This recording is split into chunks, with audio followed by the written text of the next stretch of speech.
Moradabad woman sentenced to life for mother-in-law's murder slapped ₹55K फाइन। क्या अर्थ हुआ? मुरादाबाद वुमन, मुरादाबाद की एक महिला, sentenced to life. Sentence to life का अर्थ होता है आजीवन कारावास की सज़ा सुनाना।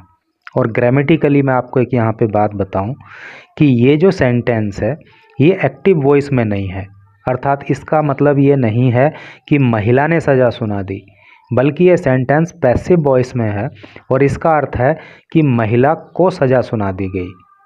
फॉर के लिए mother in law's murder, mother in law का मतलब होता है सास, अपोस्ट्रोफी एस लगा है तो का की के, सास का मर्डर करने के लिए, सास की हत्या कर देने के लिए। स्लैप्ड ₹55K फाइन, फाइन का अर्थ होता है जुर्माना, के का अर्थ होता है 1000 यानी कि 1000। और स्लैप का मतलब आपको पता होगा, स्लैप का मतलब थप्पड़ मारना होता है, लेकिन स्लैप का मतलब इम्पोज करना भी होता है, लागू करना, लगा देना। स्लैप्ड ₹55K फाइन और 55,000 रुपये का जुर्माना भी लगा दिया गया।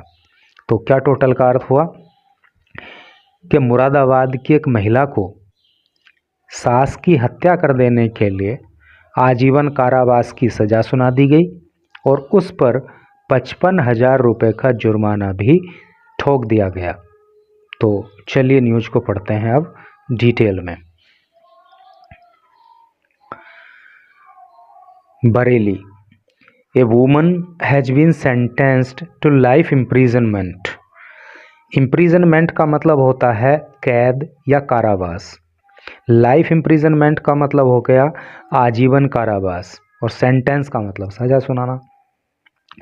तो एक महिला को आजीवन कारावास की सज़ा सुना दी गई फॉर द मर्डर, हत्या कर देने के लिए, of her mother in law, उसकी सास की, इन मुरादाबाद, मुरादाबाद में।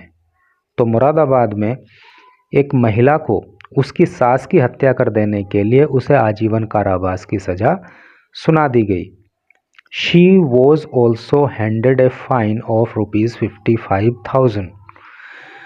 यहाँ पे देखिए पैसिव वॉइस का यूज है, वॉज आ गया है और वर्ब की थर्ड फॉर्म का यहाँ पे प्रयोग हो गया है। तो और उस महिला पर जो है 55,000 रुपये का जुर्माना भी लगा दिया गया। भूरी बेगम इनिशियली क्लेम्ड, भूरी बेगम ने इनिशियली, इनिशियली का मतलब होता है प्रारंभ में या शुरुआती तौर पर, और ये एडवर्ब होता है क्योंकि ये वर्ब की विशेषता को बताता है। क्लेम का मतलब होता है दावा करना और क्लेम्ड है तो क्या अर्थ हो गया? दावा किया। तो भूरी बेगम ने शुरुआत में दावा किया। पास्ट इंडेफिनिट टेंस का यूज हुआ है क्योंकि भूरी बेगम सब्जेक्ट हो गया और क्लेम्ड जो है वो क्लेम की सेकंड फॉर्म हो गई, और सब्जेक्ट के बाद जब वर्ब की सेकंड फॉर्म आती है तो वो पास्ट इंडेफिनिट टेंस का सेंटेंस होता है। तो भूरी बेगम इनिशियली क्लेम्ड, भूरी बेगम ने शुरुआत में दावा किया। द डेथ, मृत्यु, टू बी होने के लिए, एन एक्सीडेंटल स्लिप, स्लिप का मतलब होता है फिसल जाना और एक्सीडेंटल का मतलब दुर्घटनावश, इन द बाथरूम, बाथरूम में। तो भूरी बेगम ने शुरुआत में दावा किया था कि उसकी सास की जो मृत्यु हुई है वो बाथरूम में दुर्घटनावश स्लिप हो जाने की वजह से हुई है, फिसलकर गिर जाने के कारण हुई है।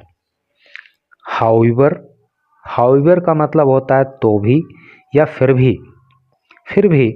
द विक्टिम्स यंगेस्ट सन, जो विक्टिम, विक्टिम का मतलब होता है पीड़ित, और यहाँ पे पीड़ित कौन है? जिस महिला की मृत्यु हो चुकी है। तो द विक्टिम्स यंगेस्ट सन, जो विक्टिम का यंगेस्ट सन है, यंगेस्ट का मतलब क्या होता है? सबसे छोटा, यंग की सुपरलेटिव डिग्री है। तो जो महिला का सबसे छोटा बेटा है फाउंड, उसने पाया, फाइंड की सेकंड फॉर्म फाउंड, तो और थर्ड फॉर्म इसकी फाउंड ही होती है।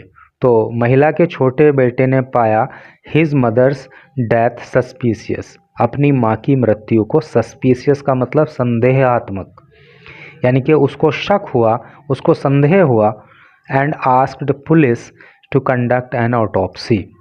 ऑटोप्सी का मतलब होता है शव परीक्षण, जिसको पोस्टमार्टम भी बोलते हैं। तो उसको अपनी माँ की मृत्यु पर शक हुआ और उसने पुलिस को ऑटोप्सी करने के लिए कहा, यानी कि पोस्टमार्टम की उसने मांग की। द ऑटोप्सी रिवील्ड, ऑटोप्सी ने रिवील किया। रिवील का मतलब होता है प्रकट करना, सामने लाना। तो ऑटोप्सी ने प्रकट किया, अर्थात ऑटोप्सी में पता लगा it was a case of murder, कि ये तो हत्या का मामला है, ये स्लिप हो जाने की वजह से मृत्यु नहीं हुई है, बल्कि it was the case of murder, ये हत्या का मामला है। And an FIR, FIR first information report, और एक first information report was registered, दर्ज करा दी गई अगेंस्ट बेगम, बेगम के खिलाफ। FIR वॉज रजिस्टर्ड, है नहीं, वॉज आ गया, वर्ब की थर्ड फॉर्म आ गई, पैसिव वॉइस हो गई, ठीक है। तो एक FIR जो है भूरी बेगम के खिलाफ दर्ज करा दी गई अंडर IPC सेक्शन। IPC का अर्थ इंडियन पीनल कोड, हिंदी में भारतीय दंड संहिता, सेक्शन का अर्थ होता है धारा 302, जो कि मर्डर के लिए लगती है। तो बेगम के खिलाफ भारतीय दंड संहिता की धारा 302 में के अंतर्गत जो है FIR दर्ज कराई गई ऑन May 27। देखिए हिंदी में जब इसको पढ़ते हैं तो मई बोलते हैं, लेकिन इंग्लिश में इसको May 27 मई 2023 को FIR दर्ज कराई गई। वाइल, जबकि बेगम हैड रिफ्यूज्ड, बेगम ने मना किया था। रिफ्यूज़ का मतलब होता है मना करना या इनकार करना, तो बेगम ने इनकार कर दिया था। देखिए हैड सब्जेक्ट आ रहा है, सब्जेक्ट के बाद हैड आ रहा है और हैड के बाद वर्ब की थर्ड फॉर्म आ रही है। तो क्या हुआ, कौन सा टेंस हुआ यहाँ पे? यहाँ पे पास्ट परफेक्ट टेंस हो गया, क्योंकि पास्ट परफेक्ट टेंस के सेंटेंसेस को ट्रांसलेट करने का रूल होता है कि पहले सब्जेक्ट लिखते हैं, उसके बाद हैड लिखते हैं। सब्जेक्ट चाहे एक वचन हो या बहुवचन हो, हैड का ही यूज होता है और वर्ब की थर्ड फॉर्म का यूज होता है। तो उसी रूल को यहाँ पे फॉलो किया गया है। सब्जेक्ट लिखा है, हैड लिखा है, वर्ब की थर्ड फॉर्म लिखी है, तो it means this sentence belongs to past perfect tense.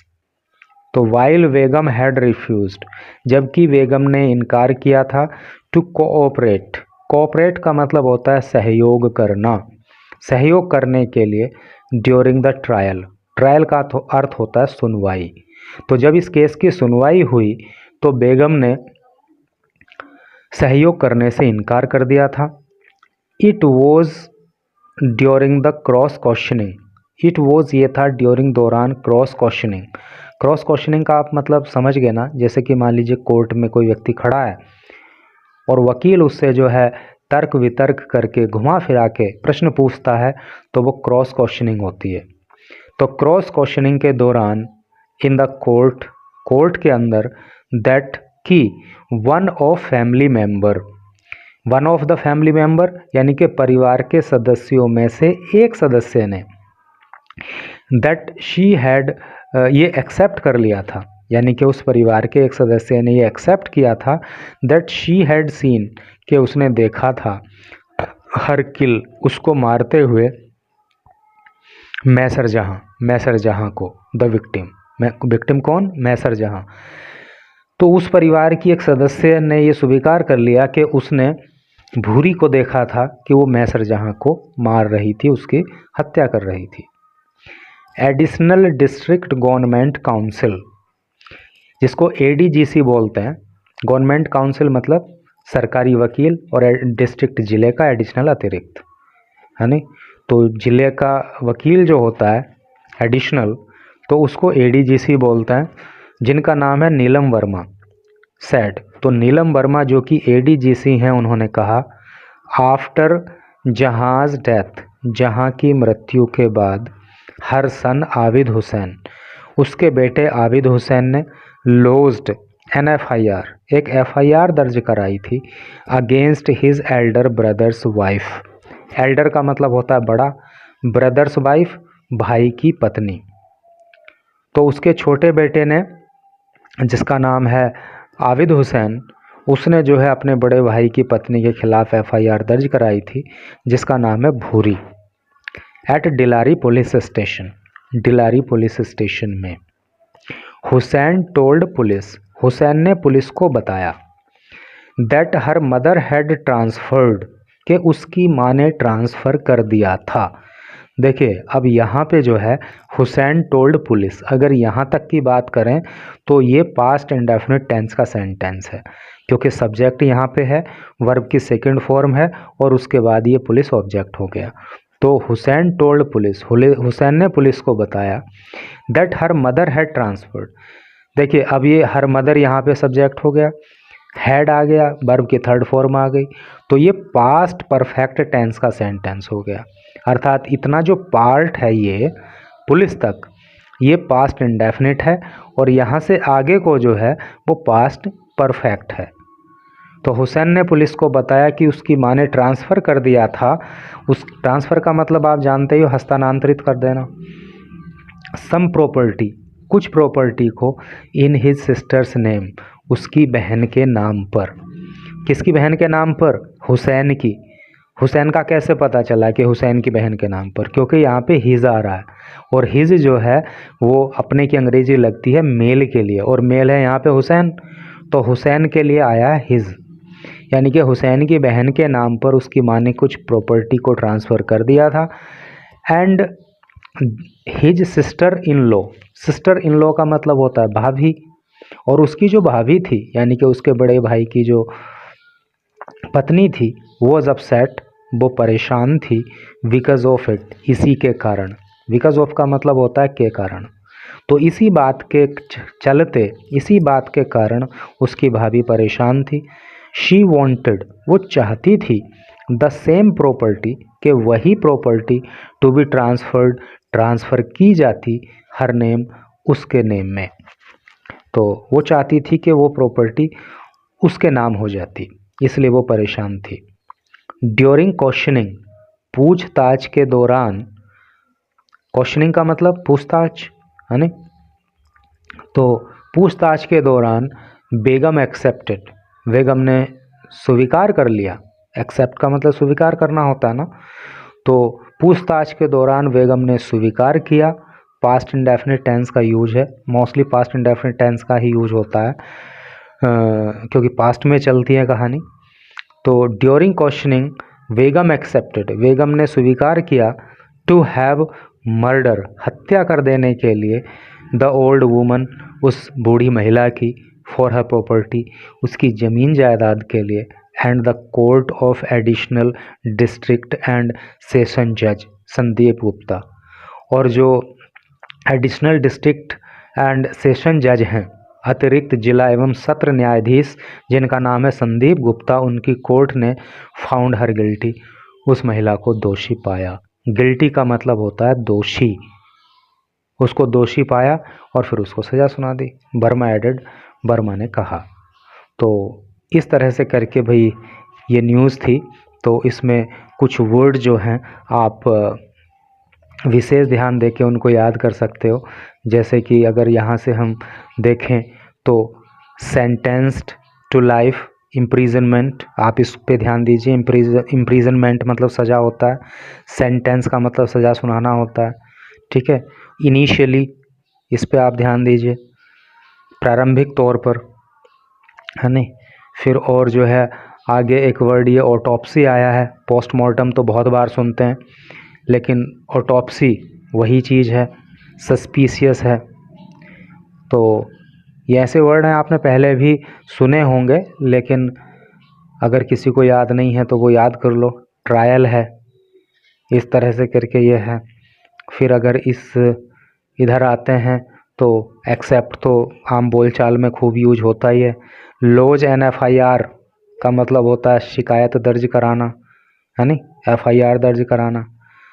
और बाकी सिस्टर इन लॉ आपको पता ही होगा, सिस्टर इन लॉ भाभी को भी बोलते हैं और सिस्टर इन लॉ जो है साली को भी बोलते हैं, ठीक है। तो इस तरह से करके यहाँ पे ये वर्ड कई सारे ऐसे हैं जिन पे ध्यान दिया जा सकता है। तो यही न्यूज़ थी। Thanks for reading this news.